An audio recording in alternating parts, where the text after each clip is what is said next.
Hello everyone, my name is Laura and I want to tell you about one of our national landmarks, the National Washington Cathedral. The original idea for the cathedral was to have a spiritual home with no particular sect or denomination to create an environment for compassion for the world. This original idea is as old as George Washington, our first president of the United States.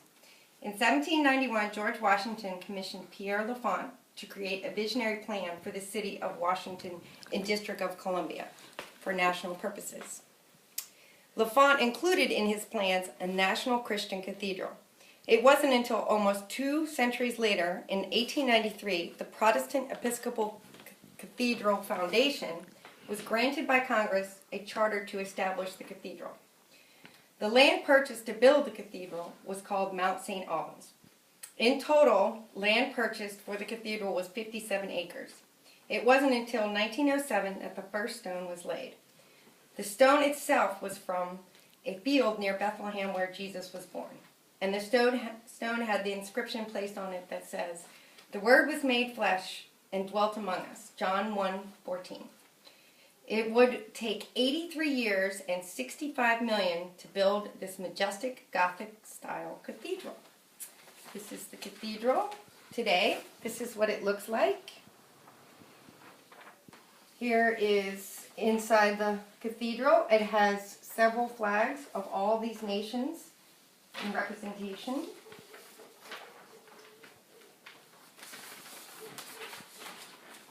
Let's see. Some of the features of the cathedral are: weight of the entire cathedral is 150,000 tons. The heaviest single stone is 5.5 tons.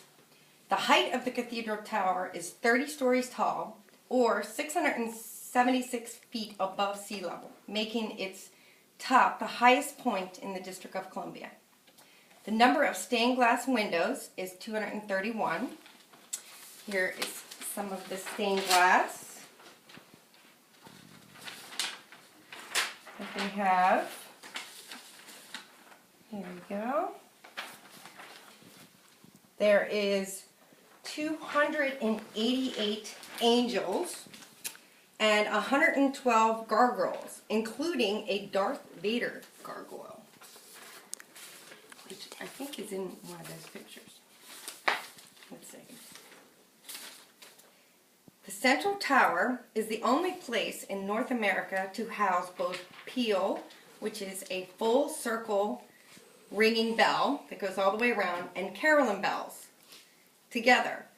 Carillon bells are those that produce a melody when rung in concession.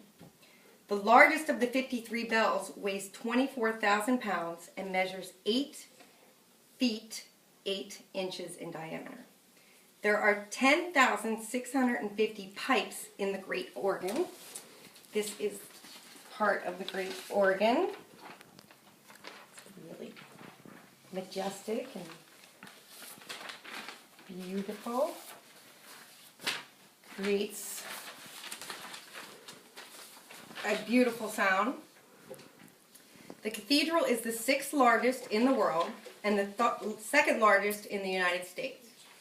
Today, the cathedral has a staff at about 75 plus, more than 1,100 volunteers.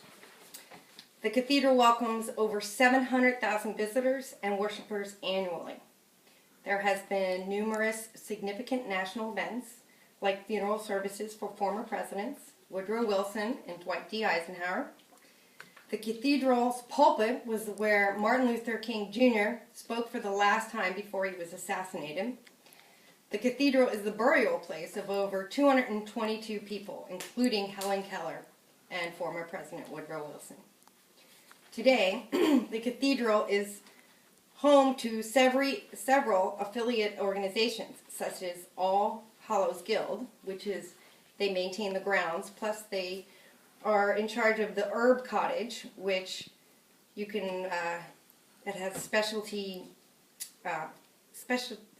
gifts and foods and herbs that they sell.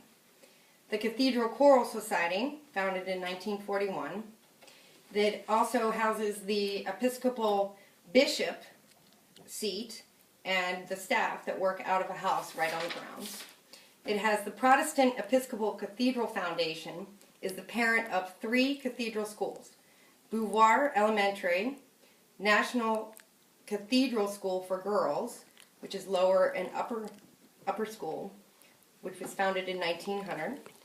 St. Alban's School, which is lower and upper school for boys, and that was founded in 1909. Other special events include lighting displays by Swiss lighting artist Jerry Hofstetter. He illuminated the whole Washington Cathedral grounds. He's done this to several buildings, several national buildings across the world. Some people have said the exterior is beautiful, but the interior is breathtaking. Walking in the cathedral, I felt transported back to Europe.